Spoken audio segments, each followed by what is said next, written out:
La casa de los cubos, de Kunio Kato y Kenya Hirata.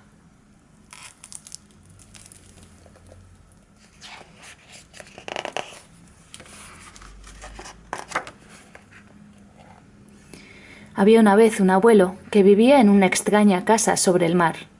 ¿Por qué vivía en una casa así?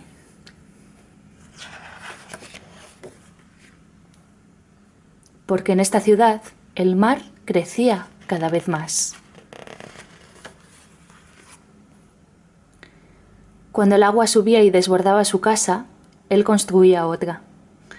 Cuando esa se desbordaba de nuevo, construía otra más arriba. Así era su casa, como si se hubiera apilado un cubo sobre otro.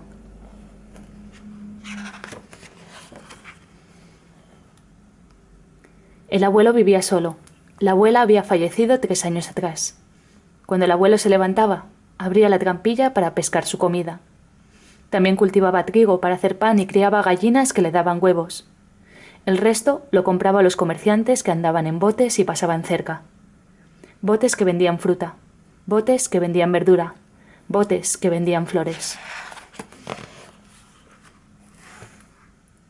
Cocinaba su propia comida con el delantal que antes usaba la abuela. A veces jugaba al ajedrez con el vecino. Otras leía las cartas de sus hijos que vivían lejos. Así transcurría su vida diaria. Cuando caía la noche, el abuelo se dormía con el sonido de las olas que llegaba desde afuera.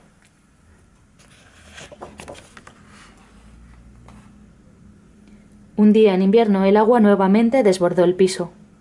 Mientras miraba la foto de la abuela, el abuelo murmuró: «Habrá que hacer una casa nueva».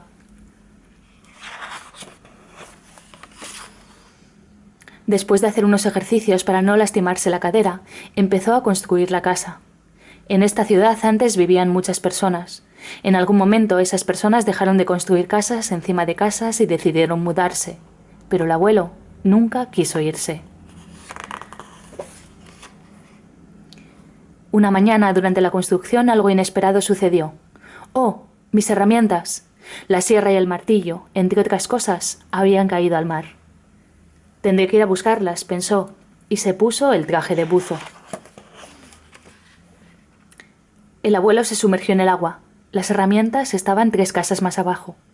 Al llegar allí, el abuelo suspiró. Esa era la casa donde había vivido junto a la abuela.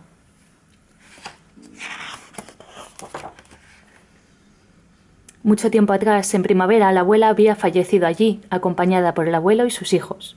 El abuelo sostuvo su mano hasta que ella partió. El abuelo quiso llegar a una casa más abajo. Al sumergirse, también recordó los momentos que había vivido en ese lugar.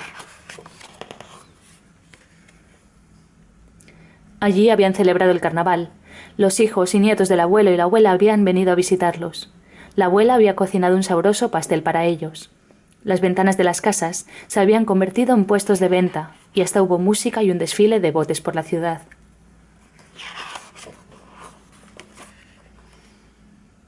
En esta otra casa, su hija mayor se había casado. Estaba muy bonita con el vestido confeccionado por la abuela. Mientras vivieron aquí, el gato se perdió. Probablemente se había subido a un bote por error.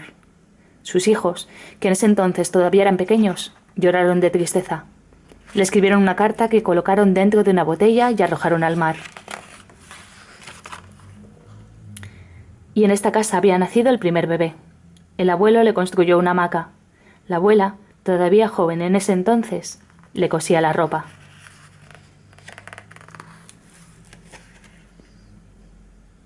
A medida que bajaba, el abuelo se iba encontrando con los recuerdos que había en cada casa. Hasta que por fin llegó a la última. Era una casa muy pequeña. El abuelo y la abuela eran niños cuando aún no había agua en aquel lugar. Allí crecieron y se enamoraron. Después se casaron, construyeron una pequeña casa y empezaron su vida juntos.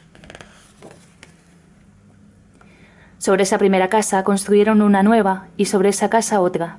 La casa donde había nacido su primer bebé, aquella donde había desaparecido el gato, la casa donde habían celebrado el carnaval. Todas las casas se habían ido apilando como una torre de cubos. y el abuelo había vivido todo ese tiempo allí. Al llegar la primavera, la nueva casa del abuelo estuvo lista. Una flor de diente de león creció en una grieta de la pared. El abuelo sonrió.